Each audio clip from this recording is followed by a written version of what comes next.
Hi guys, get ready with me. കഴിഞ്ഞ video കണ്ടവർക്കറിയാം നമ്മൾ ഒരു യാത്ര പോകാനുള്ള തയ്യാറെടുപ്പിലാണെന്ന്. കഴിഞ്ഞ വീഡിയോയിൽ നമ്മൾ ഡ്രസ്സ് എടുക്കാൻ പോയപ്പോൾ പറഞ്ഞിട്ടുണ്ടായിരുന്നു ഒരു ടൂർ ഉണ്ടെന്ന്. അപ്പം ടൂറിന് പോകാൻ വേണ്ടി നമുക്ക് റെഡിയാവാം. ഞാൻ ഈ വീഡിയോ എടുക്കുന്നത് പകലാണ്, വേറൊന്നുമല്ല.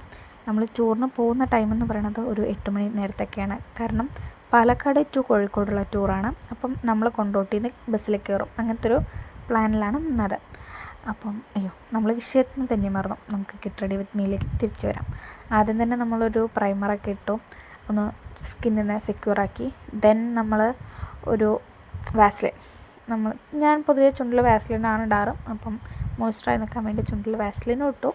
അതിനുശേഷം ജസ്റ്റ് കൺസീൽ ചെയ്തു. അതിനുശേഷം പൗഡർ ഇട്ടു. പൗഡറൊക്കെ ഒന്ന് തൂത്ത് കളഞ്ഞ്, എക്സസ് ആയിട്ടുള്ള പൗഡറൊക്കെ ഒന്ന് കളഞ്ഞ് ദെൻ നമ്മൾ ഒന്ന് ഐ ഷാഡോ കാര്യങ്ങളൊക്കെ ജസ്റ്റ് സുന്ദരിയായിട്ട് അങ്ങ് പോവാം എന്നങ്ങ് കരുതി. അങ്ങനെ ഐ ഷാഡോ ഒക്കെ ഇട്ട് ഐലൈനർ ഏത് എഴുതണം എന്നുള്ളൊരു കൺഫ്യൂഷനായിരുന്നു. പിന്നെ ലാസ്റ്റ് എന്നും ഉപയോഗിക്കുന്ന ഡാസ്ലർ തന്നെ തിരിച്ചെത്തി. ആസ് യൂഷ്വൽ പൊട്ടൊക്കെ വെച്ചു. പിന്നെ മുടി കെട്ടുക എന്ന് പറയുന്നത് വലിയ കാര്യമൊന്നുമില്ലായിരുന്നു. ജസ്റ്റ് പോണിറ്റൈൽ കെട്ടുക, അത്ര തന്നെ. ഞാൻ ഡെയിലി യൂസ് ചെയ്യുന്ന, ഞാൻ കഴിഞ്ഞ വീഡിയോയിൽ പറഞ്ഞിട്ടുണ്ടായിരുന്നു, റെഗുലർലി ഞാൻ യൂസ് ചെയ്യുന്നത് സിസ് ബ്യൂട്ടിയും അതുപോലെ ഇൻസൈറ്റിൻ്റെയും കോംബോയാണെന്ന് ലിപ്സ്റ്റിക്ക്. ചേച്ചി വന്നപ്പോൾ ഞാനതങ്ങ് കളഞ്ഞു. അത് മാറ്റിയിട്ട് അവളുടെ ലിപ്സ്റ്റിക്കും ലിപ് ലൈനറുമാണ്. ലിപ് ലൈനർ ഏത് ബ്രാൻഡാണെന്ന് എനിക്ക് ഓർമ്മയില്ല.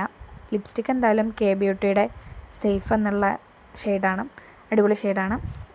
അപ്പോൾ അത്രയേ ഉള്ളൂ.